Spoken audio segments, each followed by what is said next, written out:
BL की जानिब से आज बलूचिस्तान के अंदर एक बहुत बड़ा हमला किया गया। हिंदुस्तान की ईमा के ऊपर ये कार्रवाइयाँ पाकिस्तान के बलूचिस्तान में करते हुए नजर। इस हमले में अमेरिकी रियासत फ्लोरिडा की जो नंबर प्लेट वाली गाड़ी है उसको भी इस्तेमाल किया गया। जब से तालिबान की बुरी हुकूमत अफगानिस्तान में कायम हुई है, पाकिस्तान जो है वो दहशतगर्दी का न सिर्फ शिकार हुआ है बल्कि दहशतगर्दी के अंदर भी मजीद इजाफा सामने आया है। जी बिल्कुल, अफगानिस्तान और पाकिस्तान में मामला सुधरने की बजाय बिगड़ता ही जा रहा है। बयानबाजियां भी चल रही हैं, दोनों के बीच झड़पें भी चल रही हैं और फ्यूचर प्लानिंग भी चल रही है। अब जो ताज़ा मामला है इसमें आसिम मुनीर ने बड़ी बड़ी बातें की हैं। आसिम मुनीर ने यह भी कहा कि भाई हमें आसमानी मदद मिली है, ऊपर से खुदा ने मदद भेजी है, जो मई में नहीं लफड़ा हुआ 5 दिन में। बताओ यार, जिनके 11 एयरबेसिस पर आग लगी हुई थी, धुआं पूरी दुनिया देख रही थी, वहां पर देखिए, मैंने बोला ना कि ये अपनी खाल बचाने के लिए ये इस्लाम का इस्तेमाल कर रहा है। खाल बचाने के लिए अपनी, किसकी खाल उधेड़ न दी जाए, और इसीलिए उसने अमेंडमेंट करवाया ताकि उसके ऊपर कोई केस भी ना चले, कि जवाबदेही ना बने, उसकी अकाउंटेबिलिटी ना बने। अब वो कह रहा है कि टीटीपी, अफगान तालिबान को चुनना पड़ेगा टीटीपी और पाकिस्तान में से। स्क्रीनशॉट लगा देता हूं। कह रहा आसिम मुनीर, आपको क्या लगता है दोस्तों कि अफगान तालिबान वाले किसे चुनेंगे? पाकिस्तान को? ये सिर्फ आसिम मुनीर चूरन दे रहा है, अपनी अपनी अपनी जान बचाने की कोशिश कर रहा है। ये सिर्फ आसिम मुनीर चूरन दे रहा है, अपनी अपनी अपनी जान बचाने की कोशिश कर रहा है। अभी देखिएगा, मैं आज ये बात कह रहा हूं, आसिम मुनीर की वो गति होगी, वो दुर्गति होगी कि पूरी दुनिया याद रखेगी। परवेज मुशर्रफ का तो कुछ नहीं हुआ। परवेज मुशर्रफ तो बेचारा बाहर एग्जाइल में काट के मर गया, मरा भी अपने वतन में नहीं, जहां का प्रेसिडेंट रहा, जहां का आर्मी चीफ रहा, अपने वतन में मर भी ना पाया वो, उसकी हालत ऐसी थी। आसिम मुनीर की हालत इससे भी बुरी होने वाली है। आसिम मुनीर की हालत इससे भी बुरी होने वाली है। अभी आप देखते रहिएगा, मेरी बातें याद रखिएगा बस आप लोग। तो वही खबर यह है कि बीएलए ने आईएसआई एजेंट को किया अगवा, देख हिलाली लाइव टीवी पर फूट फूट कर रोया। अब देखिए, ये सब तो चलता ही रहता है। पाकिस्तान की फौज है सरेंडर फौज, उसके फौजी हैं सरेंडर करने में उस्ताद, जहां उनको लगता है फट से सरेंडर कर देते हैं। चलिए वीडियो देखते हैं। हमारा जो इंटरनेशनल प्रोपेगेंडा है बड़ा वीक है इन कंपैरिजन टू इंडिया। मैं हमेशा कभी भी अपने दुश्मन को या एडवर्सरी को लाइटली नहीं लेता हूं। मैं उसको देखता हूं, मैं समझता हूं वो बहुत ताकतवर है, लेकिन उसको उसकी ताकत के साथ मैं आगे उसको काउंटर करता हूं। ठीक है, मुझे बताएं मैं कहां है। आपको याद है जब 370 335 पे आया था तो यहाँ से प्लान बना था, हाँ जी डेलीगेशन जाएगा, उधर जाएगा, Bilawal went and a few others went, yes, but we need to do it on a regular basis. ये रियासत की। चलिए, दो चीजें इससे क्लियर हुई कि पाकिस्तान की मेन स्ट्रीम मीडिया पर बैठकर यह बंदा कह रहा है कि हम लोग प्रोपेगेंडा करते हैं, मतलब पाकिस्तान प्रोपेगेंडा करता है। यही बोला ना उसने कि हम लोग इंटरनेशनल प्रोपेगेंडा में कमजोर हैं भारत से। भारत क्या करता है ये खैर तुम्हें नहीं पता। भारत प्रोपेगेंडा नहीं करता, भारत फैक्ट्स देता है। प्रोपेगेंडा तुम लोग करते हो। क्यों? यूनाइटेड नेशन जैसे प्लेटफॉर्म पर मलिहा लोधी ने क्या किया था? प्रोपेगेंडा ही तो किया था कि फिलिस्तीनी लड़की की तस्वीर को उसने बताया कि यह भारत के जम्मू कश्मीर की लड़की है और भारत की फौज ने पैलेट गन से इसका चेहरा खराब कर दिया है। याद है ना? स्क्रीनशॉट लगा देना भाई, याद है ना आप लोगों को? मलिहा लोधी यूनाइटेड नेशन में आपकी रिप्रेजेंटेटिव, और उन्होंने यूनाइटेड नेशन जैसे प्लेटफॉर्म पर प्रोपेगेंडा किया। तो यस, आपने ये बात एडमिट करी। देखिए दोस्तों, पाकिस्तान के मेनस्ट्रीम मीडिया पर बंदे ने पहली बार एडमिट किया कि हम इंटरनेशनल प्रोपेगेंडा करते हैं। ये आपको क्लियरिटी हो गई?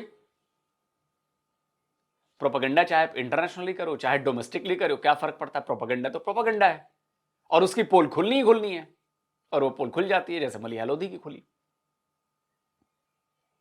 दूसरी बात आपने कही कि आप लोग कमजोर हैं।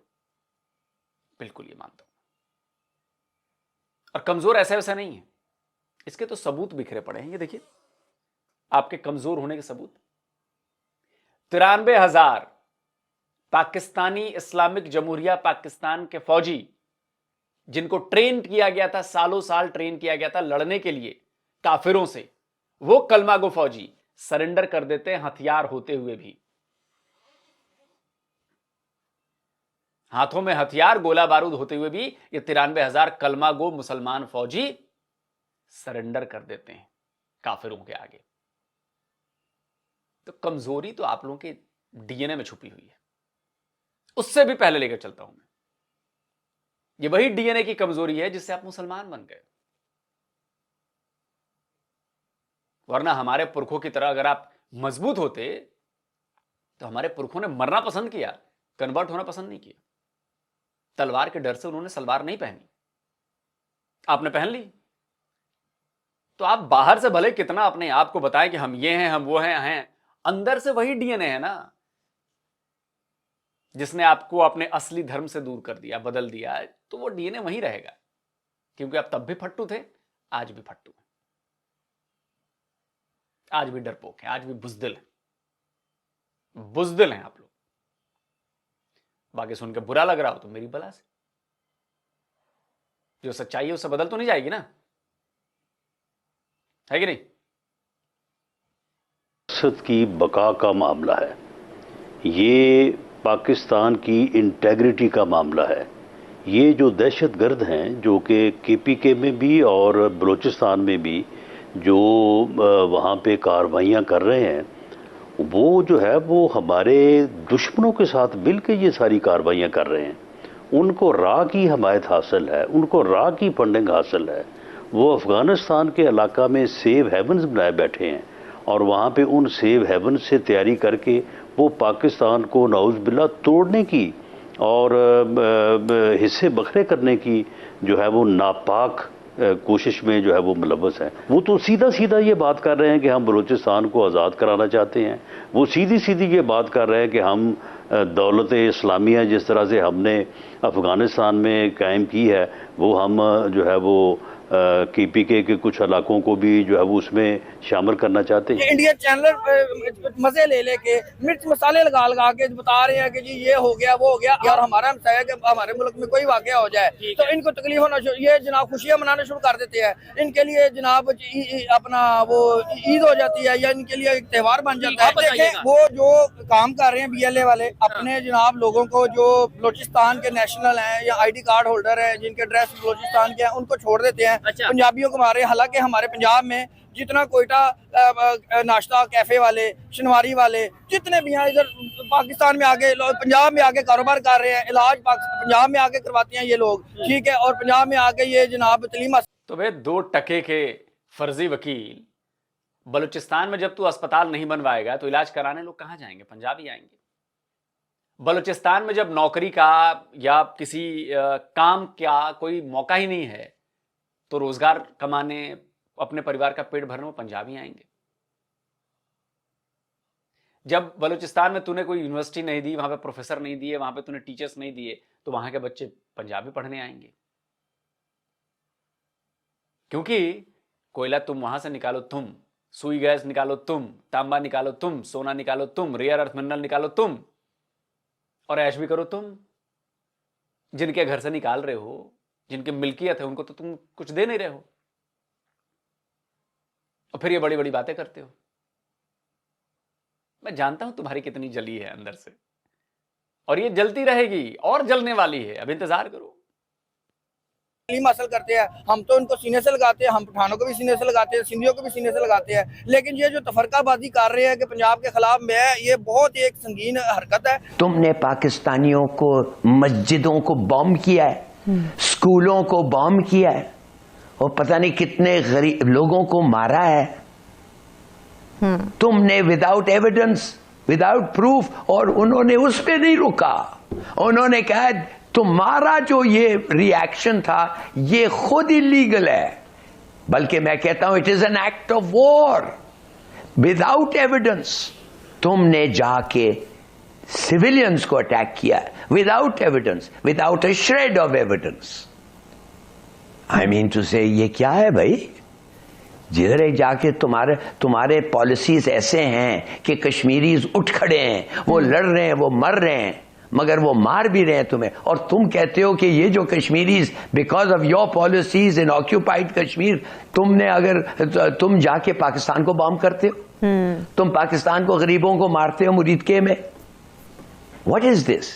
This is not in proportionate. अगर भी वैसे अटैक होता पहलगाम का, ये जो 15-16 लोग उधर मारे गए, अगर भी वो होता और अगर भी पाकिस्तान का हाथ होता उसमें, फिर भी तुम्हारे को लीगली हक नहीं है कि पाकिस्तान के साथ तुम ये करें कि उनका पानी बंद कर दें for so many millions of people. मैं तो समझता हूं, Yameen, I end by saying simply this, मैं समझता हूं कि बैठें, इलीगल एडवाइस लें और इनको इंटरनेशनल कोर्ट ऑफ जस्टिस में ले जाएं और कहें जो डैमेजेस ये हुआ है उसके लिए आप रेपरेशंस पे करें. बिल्कुल, this is what we need. हम भी यही चाहते हैं कि पाकिस्तान ऐसा करे, तब तो असल औकात समझ में आएगी आपको, तब तो इंटरनेशनली एक्सपोज होंगे आप लोग, आपका दोगलापन एक्सपोज होगा, आपका दोगला डीएनए एक्सपोज होगा. हम आपको मजबूर करेंगे कि आप इंटरनेशनल कोर्ट ऑफ जस्टिस में जाएं हमारे खिलाफ, क्योंकि हम आपको उसी ग्राउंड पर लाना चाहते हैं, हम आपको अपनी पिच पर खिलाना चाहते हैं, और हम ऐसा माहौल बना देंगे, हम आपको इतना मजबूर कर देंगे कि आपको मजबूरी में कदम उठाना पड़ेगा. 2 ही कदम उठ सकते हैं. पहला कदम यह कि आप हमारे खिलाफ लीगल कार्रवाई के लिए इंटरनेशनल कोर्ट ऑफ जस्टिस में जाइए, जो कि हम चाहते हैं. और वैसे दूसरा पॉइंट भी हम चाहते हैं कि फ्रस्ट्रेशन में, जैसा कि पहले भी हुआ है, फ्रस्ट्रेशन में आके आप हमारे ऊपर हमला कर दें, वो भी हम चाहते हैं. तो दोनों चित भी हमारी है, पट भी हमारी है. अगर आप इंटरनेशनल कोर्ट ऑफ जस्टिस में जाएंगे, आप इंटरनेशनली एक्सपोज होंगे. वहां भी तैयारी हमारी जबरदस्त करके रखी गई है. और अगर आप हमला करते हैं, उसकी तैयारी भी तो आप लोगों को तो पता ही है, उसकी तैयारियां कितनी जबरदस्त चल रही हैं हमारे यहां. और आज से नहीं चल रही है, पिछले 7-8 साल से चल रही हैं. हमारी फोर्सेस लगातार एक्सरसाइजेस कर रही हैं, ट्राई सर्विस एक्सरसाइजेस भी हो रही है, अलग अलग एक्सरसाइजेस भी हो रही हैं, हर तरह की एक्सरसाइजेस हो रही हैं. किस लिए हो रही हैं? आपको क्या लगता है? इसी के लिए हो रही है कि या तो पाकिस्तान हमला करेगा, हम उसको मजबूर करेंगे हमला करने के लिए, जैसा कि अक्सर होता है, और नहीं तो इंटरनेशनल कोर्ट में आएंगे, वहां भी स्वागत है आपका. तीसरा ऑप्शन नहीं है आपके पास, याद रखिए. जब पानी की पर्टिकुलरली बात करते हैं आज, और कई दफा हमने इसी प्रोग्राम में मैंने कई दफा कहा है, मुझे हुकूमत बता दे या कोई प्रोविंस का बता दे कि इन्होंने अभी तक कोई रिजर्वायर्स बनाने की कोई प्लान बनाया है इन्होंने अगले साल फ्लड्स के लिए. हम तो रो रहे हैं जी कि वो पानी रोक रहे हैं, और तो जब वो पानी छोड़ते हैं तो आप क्या करते हैं पानी के साथ? सही बात है, आप तो समुद्र में फेंक देते हैं, फिर यहाँ रोते हैं ओ जी उन्होंने पानी फेंक दिया. और भाई उन्होंने तो करना है ये, that is their job. But the question here arises, what are we doing to counter it? That's the big question. ये लोग there is not a single iota of any truth or any statement जो कि आई है कि अभी तक बनाओ, reservoirs बना दो, पानी बच जाएगा, हमारे किसान बच जाएगा, आपकी जो तबाही होगी फसलों की वो बच जाएगी अगले साल. ये lastminute.com पे उठेंगे. I don't know ये इन्होंने क्या लिया हुआ है. You know, they're not really working on it. I don't know. I hope they are, but I don't know. I need to know. एक दूसरी चीज ये है कि हमारा जो इंटरनेशनल प्रोपेगेंडा है बड़ा वीक है इन कंपैरिजन टू इंडिया. मैं हमेशा कभी भी अपने दुश्मन को या एडवर्सरी को लाइटली नहीं लेता हूँ. मैं उसको देखता हूँ, मैं समझता हूँ वो बहुत ताकतवर है, लेकिन उसको उसकी ताकत के साथ मैं आगे उसको काउंटर करता हूँ. ठीक है, मुझे बताएं मैं कहाँ है. आपको याद है जब 370-335 आया था तो यहाँ से प्लान बना था, हाँ जी डेलीगेशन जाएगा, उधर जाएगा, Bilawal went and a few others went, yes, but we need to do it on a regular basis. आप अपने इवेंट्स, अपने सिंपोजियम्स एंड इवेंट्स आप बाहर इंटरनेशनल रखो, ताकि पाकिस्तान की और कश्मीर की अवेयरनेस, जो कि हमारा एक आप कह लो कि बुनियादी एक हमारा एक इनके साथ एक झगड़ा है, और फिर पानी का, हमें ये चीजें चाह के इंटरनेशनल जाके करनी है. हम पाकिस्तान में हैं पेनी वाइज पाउंड फुलिश. हम ये हैं, हम पैसा बचाने के लिए कहीं इधर से शॉर्टकट मार देते हैं, इधर से शॉर्टकट मार देते हैं, लेकिन वो पैसा फेंकता है और तमाशा देखता है. तो हम क्यों नहीं आगे जाते? मुझे बताओ, हमें क्यों रोकते हैं? पाकिस्तानी रोते रहेंगे हमेशा, ये पैदा ही हुए हैं रोते हुए। इनका रोना अनवरत जारी है और आगे भी अनवरत जारी ही रहने वाला है। ये जो मसला उठा है ना, ये मसला इतनी जल्दी शांत नहीं होने वाला। अभी इंतजार कीजिए अगली फसल के आने का। अभी इंतजार कीजिए महंगाई के पाकिस्तान में भयंकर तरीके से बढ़ने का। अभी इंतजार कीजिए आबादी के पाकिस्तान में विस्फोट होने का। और यकीन मानिए, मेरे आंखों के आगे तस्वीरें घूम रही हैं कि कैसा पाकिस्तान आने वाला है अगले 5 साल में। 45% जो गरीबी है ना, वो बढ़कर 70% होने वाली है 5 ही साल में, मैं आपको बता रहा हूं। और अभी जिस मुसीबत में फंसने जा रहे हैं ना, आपको शायद आइडिया नहीं है। बहुत बड़ी मुसीबत में फंसने जा रहे हैं। जब मुसीबत आ जाएगी तब मैं उसके बारे में बताऊंगा, अभी बताऊंगा नहीं तो दिक्कत हो जाएगी। आप लोग हो सकता है कहीं बात पहुंचा दें, कहीं बात समझ में आ जाए। बहुत बड़ी मुसीबत आ रही है आपके लिए, और वो ऐसी मुसीबत है, यकीन मानिए ऐसी मुसीबत है जिससे पार पाना आपके बस की बात नहीं है। और रही बात अफगानिस्तान की, टीटीपी की, ये वो देखिए चलता रहेगा। बकौल आपके शब्दों में, जिन्होंने सोवियत को हरा दिया, जिन्होंने अमेरिका को हरा दिया, तो पाकिस्तान किस पिद्दी की औकात है? अमेरिका और रशिया के सामने पाकिस्तान की कोई औकात है? तो जब आप तारीफें इसी बात के लिए कर रहे थे अफगान तालिबान की, तो फिर वो फॉर्मूला तो आपके ऊपर भी लगेगा। और वो आपकी औकात जानते हैं वो आपकी औकात भी जानते हैं और वो आपका डीएनए भी जानते हैं। Surrender DNA, they knew very well or they prepared for this। आपकी बैंड बजने वाली है दोस्तों, पाकिस्तानियों की बात कर रहा हूं। दोस्तों आप क्या कहते हैं, पाकिस्तान के साथ क्या होने वाला है? क्या मैं जो इंडिकेशन दे रहा हूं वैसा कुछ होने वाला है? क्या आपको भी यही लगता है? कमेंट करिए। और जिन दोस्तों ने अभी तक सब्सक्राइब नहीं किया है भाई डीडी रिएक्ट को, प्लीज सब्सक्राइब करिए। मंजिल बहुत करीब है 1 मिलियन के, तो थोड़ा सा तेजी लाइए इसमें। जल्दी मिलता हूं एक और नए वीडियो के साथ। नमस्कार, जय हिंद।